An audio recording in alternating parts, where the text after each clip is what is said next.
Hello there, my name is Ali Anaki and I'm a local intern coordinator here at FIEN Foundation.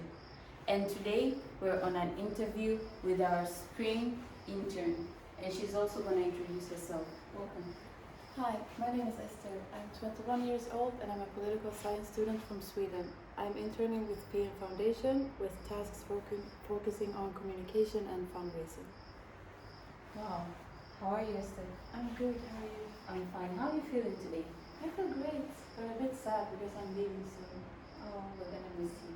I'm gonna miss you guys too. I'm glad to hear that. So, Esther, what was the first picture that came into your mind when you heard of Africa?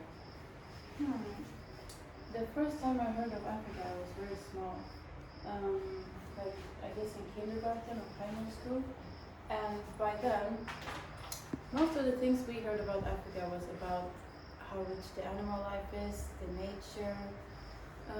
But I guess also most people, including me, learned a picture of Africa as a continent of poverty. Like, people don't have the same type of houses, many people live like the Maasai live, like in cottages built from natural materials. So that was the first perception I had about Africa, but then as we got older, we learned more, and now it's pretty similar to what Africa actually is, I would say. Okay, and how was your first experience when you first entered Tanzania? As in, what were your expectations when you came in, and what was the reality of those expectations that you're looking forward to? I was of course expecting it to be hot, but it was very hot. Okay. When arriving in Dar es Salaam, I knew that like I'm arriving someplace where it feels like summer, but also the humidity of the air makes it feel even hotter. For what Tanzania's cities would look like, I really had no idea. I couldn't have any expectations because I don't know. I just knew it would be very hot. Maybe expected the traffic to be a bit more disorganized than Sweden, but the traffic is what shocked me, like how chaotic the traffic feels like for me coming from Sweden and then going on the road here. I didn't have a lot of expectations really. It was very hard to imagine what Dar es Salaam would look like, what Morogoro would look like, and now it's so long in the past since I came here. It feels like it was forever ago, so I don't really remember. Okay. And how do you find the culture of Tanzanians? And how would you compare it to the culture of Sweden, which you're used to? I feel like Tanzania has, the culture has a certain richness to it that Sweden doesn't have. People here adhere to tradition, adhere to, for example, the typical greetings that you greet people with. The culture is way more social than in Sweden. You wouldn't say hi to people on the street. You barely look at strangers in Sweden. We live a very, like, not lonely, but a very independent life. You don't depend on other people. I would say it's very, it's less common in Sweden to ask people for help, even when it comes to your family and your relatives. But here, there's a certain sense of like togetherness, like everyone helps each other, whether you know that person or not. Of course, there are some people that are more cruel than others, but most people are very kind and giving, which is not very common in Sweden. Wow, that's good to know. And I would also like to know, since you've been here in Tanzania for your internship, you've been going for host family visits and you've been visiting different kinds of host families, each one with their own culture and tradition and the way they would run things in their homes. So, what is your experience with the host families here?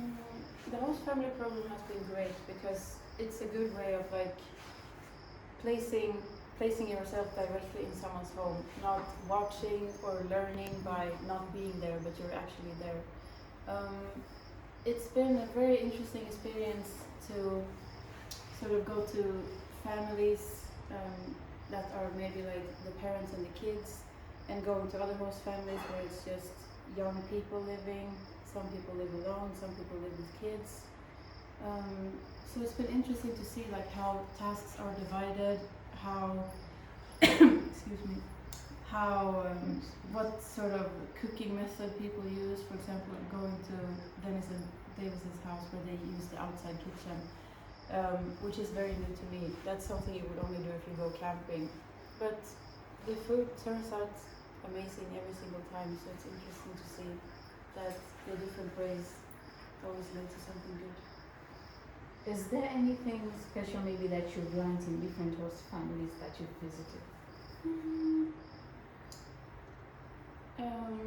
When it comes to like personal stories and conversations, it's always very interesting to learn how people came to the point where they are right now, like what they went through, what they've done in their life, how sort of the structure of their family, what they do as an occupation. I also noticed that it's very interesting to go to host families because many people, they have a job, but they also have another occupation.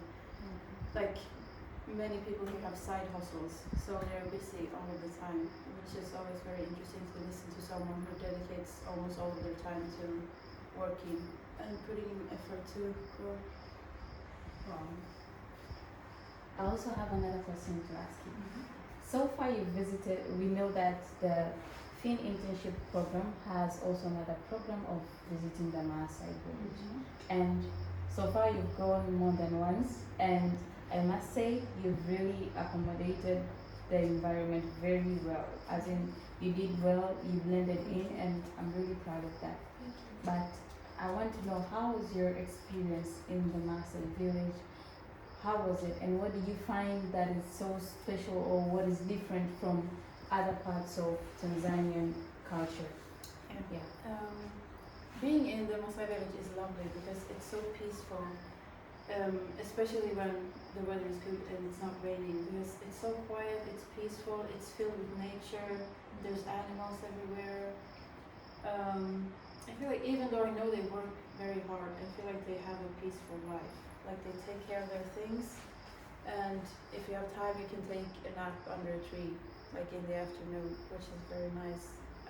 Compared to Tanzanian culture, I feel like the Maasai, of course they live in a total different way than most other Tanzanian people, but like apart from their night dancing and their rituals, I feel like they're very peaceful and quiet. I don't know if that's just my experience, but like going there feels like going on like a yoga retreat, at least for me, because there's nature everywhere, everyone is calm, they have their routines that they follow, and they are so like, they're so family focused and so focused on being together, which is very heartwarming. Wow. Is there something special that you loved about the Maasai tribe? There's a lot I love about the Maasai tribe, but maybe I sort of both like and dislike the way that all the males and all the females look the same, because I think it's beautiful that they are like appreciating their heritage and like sort of reserving what they come from. Then of course, like if in like a school uniform way, you would wish that everyone could express themselves like independently, but I also feel like they can do that with their jewelry, with the colors of the fabrics that they wear.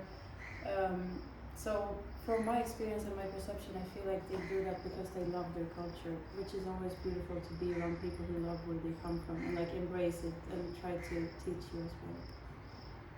What was the best of the souvenirs that you would take to Sweden from the Maasai? Oh, the jewelry. Oh wow. And they do look beautiful on you. Yeah. Okay. A part of the internship program will also have the visit to national parks and conservations. So, what's your experience when you went for the national parks and